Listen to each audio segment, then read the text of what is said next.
Concealed even in the most tranquil of settings, there is always the ruthless and devious seed, apparently scheming to manipulate animals. A famous inventor, Monsieur de Mistral and his dog both had encounters that made them wary of plants.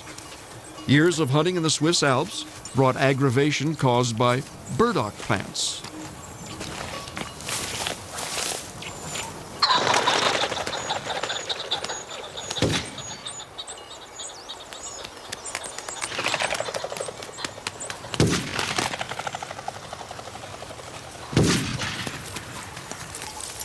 The dog collected more burrs than pheasants, though that was hardly his fault.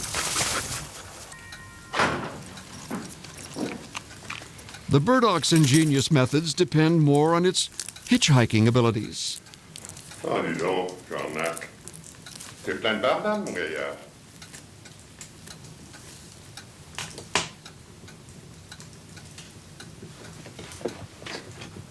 Being an engineer by profession, Monsieur de Mistral decided to investigate how the burdock clung on with such tenacity.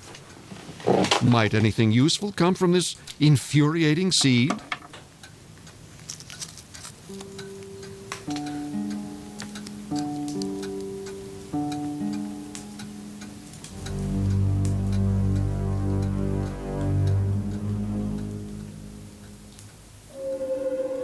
Five years later, in 1957, Monsieur de Mistral perfected Velcro, a direct consequence of both man's inventiveness and the cunning nature of plants.